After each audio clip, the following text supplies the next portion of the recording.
پرپاتی۔ ظلم کا انجام۔ رائکا چچی باغ کے درمیان میں بچوں کے ساتھ گھاس پر بیٹھی تھی۔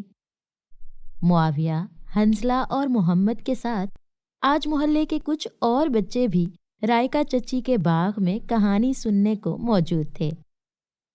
رائکا چچی نے ایک نظر سب کو دیکھا اور پھر کہانی کا آغاز کچھ ایسے کیا۔ پیارے بچوں، اس پراسرار دربار میں خوب خاموشی تھی۔ وہ ایک بہت ظالم اور جابر بادشاہ کا دربار ہے جس نے اپنی قوم کو غلام بنا رکھا تھا۔ آج اس بادشاہ نے ایک خواب دیکھا تھا اور اس کی تعبیر پوچھنے کے لیے اس نے بہت سے لوگوں کو بلایا تاکہ اسے تعبیر کا علم ہو سکے۔ ایک علم والے نے بتایا، حضور، خواب کی تعبیر تو یہ ہے کہ آپ کی قوم میں ایک بچہ پیدا ہوگا اور وہ آپ کی بادشاہت کو، آپ کی حکومت کو ختم کر دے گا۔ اس ظالم بادشاہ نے غصے کی انتہا کو پہنچتے ہوئے حکم دیا، آج کے بعد میری قوم یعنی بنی اسرائیل کے تمام پیدا ہونے والے بچوں کو قتل کر دیا جائے۔ دربار میں مکمل سناٹا چھا گیا۔ ایک درباری نے تجویز پیش کی، حضور، ایسے تو آپ کی قوم ایک دن ختم ہو جائے گی۔ اگر آپ سب بچوں کو مار دیں گے تو سب مرد ختم ہو جائیں گے، تو آپ حکومت کس پر کریں گے؟ اس ظالم بادشاہ کو فرعون کے نام سے جانا جاتا ہے۔ اس نے بہت غور کیا اور یہ فیصلہ کیا کہ 1 سال پیدا ہونے والے تمام بچوں کو قتل کر دیا جائے گا اور 1 سال نہیں قتل کیا جائے گا۔ یوں اس ظالم بادشاہ نے اپنی قوم پر بہت ظلم کیے۔ جب بھی کسی کے گھر بیٹا پیدا ہوتا، اس گھر کے لوگ خوف زدہ ہو جاتے اور فرعون کی فوج اس بچے کو ڈھونڈ کر قتل کر دیتی۔ لیکن کوئی بھی ظالم جب ظلم میں بڑھ جاتا ہے تو اللہ تعالیٰ اس کے ظلم کو مٹا دیتے ہیں۔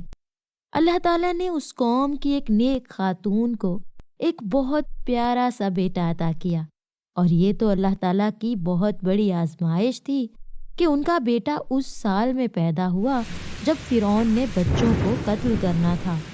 اس بچے کی والدہ بہت پریشان ہوئی۔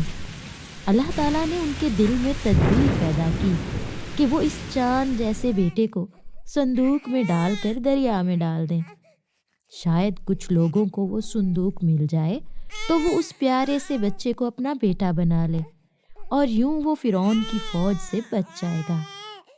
اس نیک خاتون نے اپنے بیٹے کو صندوق میں ڈال کر دریا میں ڈال دیا اور اس کی بہن سے کہا کہ آپ اس دریا کے کنارے چلتی جاؤ اور دیکھو یہ صندوق کہاں پر جا کر رکتا ہے۔